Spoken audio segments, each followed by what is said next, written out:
What's up, my beautiful people? We are here to talk about the full moon coming up on February 27th in Virgo. Now, this full moon is going to be very unique. Of course, they've all been pretty unique here for the last year or so. All right. This one, though, of course, as y'all know, I love my yachts, and this one has a yacht in it. So before I get into that, I'd like to remind you we have 30% off astrology readings. If you'd like to join the opportunity community, please do so at spiritualbodybuilder.com. Download my free ebook to get put on my mailing list, and we'll make it happen.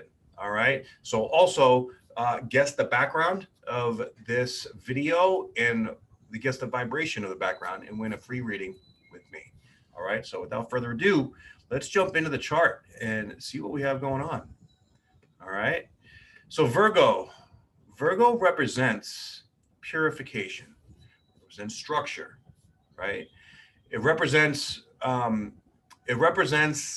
really looking at the very core of our consciousness and stepping into this next chapter that we're all feeling very, very strongly, but it may still be a little bit confusing. But right now, we have Mercury that is now direct.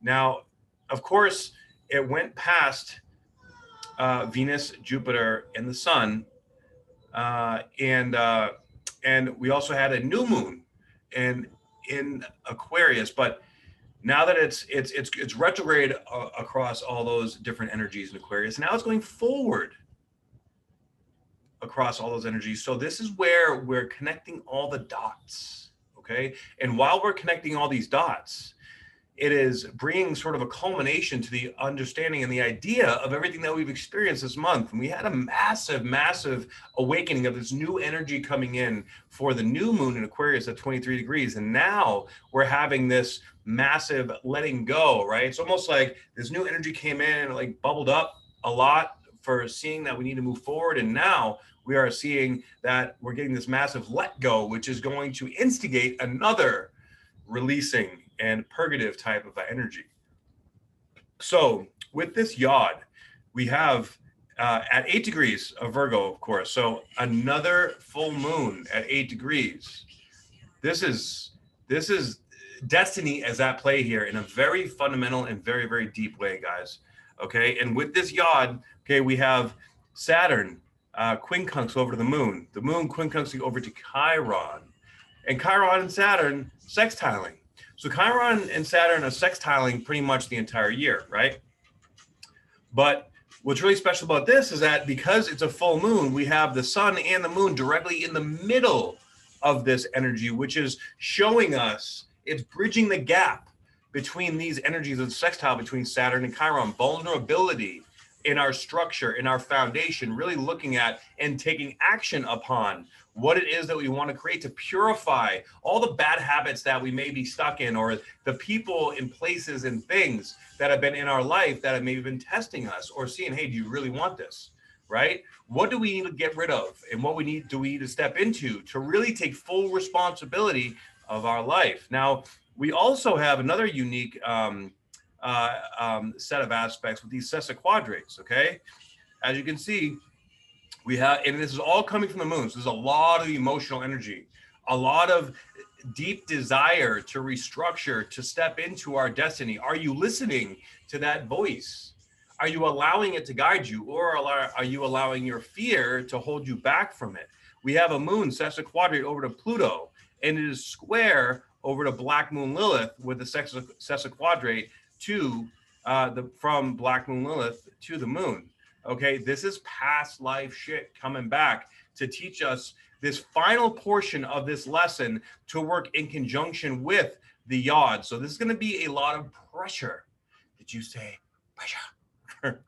And with two sesquiquadrates in a square, I kind of feel like this is a more difficult version of the yod. And with it aspecting Pluto square to Black Moon Lilith, this is saying, look, you have an obsession, you have a bad habit, you have something that is really holding you back from what it is that you want to create and achieve. Now, good thing is we have the moon trine over to Uranus. Now, this trine over to Uranus, is unexpected breakthroughs, unexpected like motivation or inspiration, that the foundation is shaking so much. It's like it's time to break free. It is time to step into our truth. We have Venus now in Pisces, which Venus is exalted in Pisces, right? Which is absolutely beautiful. The North Node is now trine over to Mercury and Jupiter. Now, also for this full moon, we have Mercury and Jupiter at 13 and 16 degrees respectively. So with them communicating, this is loud and clear communication. We've gone over this a couple times. We see it very clearly. Are you going to allow this to teach you, or are you going to allow your bad habits to keep you in these dysfunctional sort of behavior patterns? It's all about the deep underneath fundamental belief systems and behavior patterns that we need to break free of. And with Mars now coming to the end of Taurus at 27 degrees, it is trining over to Pluto. Now, in the very beginning of the year, we had Pluto square to Mars. So I feel like this is sort of giving us a gift, right? This is a deep, deep motivation and inspiration to break free. This is a very shaking the core to break free from what is no longer serving us, okay? Which is where also, don't forget, you know, all the planets are direct once again, okay? So the Mercury retrograde was like setting us up. It was staging our awareness and our leveling up in our consciousness to infuse us with these new energies, with these new ideas, with these new beliefs, okay? Whenever we get these downloads, whenever we get these upgrades that come through, it comes in through the crown and it has to go through every single chakra, okay, to open it up. And wherever we have a blockage, it's going to bring it up. So be prepared if you have any issues in your physical body too. All right, Uranus in Taurus represents the shakeup, the emotions that we hold in our physical body. And with Mars in Taurus as well, this is really, you know, this is a great time to get into a new workout regimen, to get into, you know, eating healthier and eating cleaner, to really taking care of the self. And the better we do that, the more we'll be able to hold this higher vibration, and the more courage and inspiration we'll have to step in to this next chapter. All right. Let's see what else we got here. We have the South Node sextile over to Saturn, Mercury, and Jupiter. With Saturn, Mercury, and Jupiter now basically being sextile to the South Node and trine to the North Node, this is destiny saying, okay, we have a go. We're ready to launch, okay? And now the nodes are 4 degrees away from being in its square to Neptune. So this is the clarity opening up. Of course, energy is fluid, right? So it's flowing slowly but surely into this new chapter. Guys, this is the time to start whatever it is that your dream is, to really bring to fruition or bring into reality, into physical form, with Saturn being in Aquarius, bring into physical form our dreams. Now, if your dream seems unrealistic, if your dream seems too much, if it's overwhelming, okay, that means that you're thinking too much about what the end result's gonna be like. Like, say for example, you know, when I was competing in bodybuilding, right? If I had to think and look at the end result 3 months out, I would no, fuck that. Like I would have given up, because I would think that there's no way that I can look like that, right? You have to have faith in yourself and trust in the process. And having people around you that will hold you accountable is also a huge benefit and bonus. All right. But I want to take your attention now to the inside degrees, where we're going to look at what the exact degree tells us. All right. It says 8 degrees of Virgo. All right.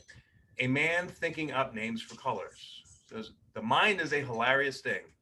It populates the world with its many ideas on top of what is there, and then can go no longer see things in themselves in their pristine light. We trade direct experience for a culturally rich consciousness. This mental set is marvelously intricate and detailed. Becoming conversant with the human sphere takes up all of your time and energy, drawing you ever further into complexity, multiplicity, and appreciation for the beauty and the brilliance of the best in culture and civilization. The refinements and elaborations are infinite in scope. You become an expert, a central force, an adept in working the mind's magic. In the largest picture, This is a perfecting of human intelligence in its concrete penetrating power. Combined with its far-ranging spread into variety and universal brotherhood, it remains narrow spectrum, rational throughout, but does this end up the best it can be done and a little bit better? That's a question mark. Okay. So with all this being said, this is saying that, are we getting caught up in the collective, which would be the South Node, okay, in the collective idea of what's right or wrong, which is there's a lot of propaganda out there, guys. And it's really important not to really pay too much attention to what's going on out there, because that is essentially giving our power away. When we focus on what's in here and what's right in front of us in our reality in the present moment, then we really see what we can create and accomplish in the here and now, which it would be the North Node in Gemini, right? Stating your beliefs, standing in your truth, standing in your power, and finding your way, your passion, your desire, your inspiration to get your message out to the world. Now, whether that's through an artistic expression or through fitness or through your spiritual divination practice like astrology or tarot or working with crystals or whatever it might be, all right? Stay focused on what you want to create. This is all about taking our power back, especially Pluto. Pluto sesquiquadrate with the moon and square over to Black Moon Lilith. That's temptation. Okay, this is what emotionally are you attaching to that's keeping you from connecting with yourself, right? We all have some kind of attachment that we struggle with that we need to break free from. So really the energy right now is ripe with birthing energy, with creation energy, with stepping into that power. Okay, so trust your instincts, trust your gut, trust your heart. Your heart, you may be experiencing a massive heart opening kind of energy right now. Now, when the heart opens like this, it's very much like heartbreak. You will feel heartache as it cracks open, right? So with that heart opening, you may experience pain, you may experience confusion, you may experience difficulty. And this is whatever impetus, whatever the universe needs to do to really nail this home, to show you this is what you need to do. And I'm telling you right now, the message is going to be loud and clear. It all depends on how much you want to listen to it. Okay. It's very important to follow your dream, to believe in yourself enough that you can create that dream. For some reason lately, I've been thinking and envisioning a lot the movie Get Rich or Die Trying, right? That, 50 Cent, man, that dude got shot 9 times and he comes back and, he sort of fell into victim mode and he had to find himself through not having a father, right? Becoming a father to himself, stepping into his heart, facing these fears. This is what it's all about. This is about stepping into the divine father, the divine mother of us all, and taking full responsibility for our lives, not playing the victim anymore, looking at what we do and how we think that sabotages our success. And when we see that, when we look at it, okay, and we acknowledge it, we let it in, we let the feeling soak into our soul. And when we do that, we allow it to process. The answers come after the processing is done. Okay? Hold on to your vision. Believe in yourself. Activate that discipline that you have deep down in there that wants to come shining through. Okay? And I promise you that things are going to go in your favor. You just have to stably, whatever challenges come up that make it seem impossible, you're going to have a choice. We all have a choice with every single thought, every single emotion, every single action we take. And when life may seem to be throwing you some lemons, make some fucking lemonade. Okay? And use that story, use that difficulty, that dive into that dark side, and come out the other side complete and whole and in charge of your life. Okay? I hope you all have a wonderful Virgo full moon, and I will see all you beautiful people on the next video. I hope.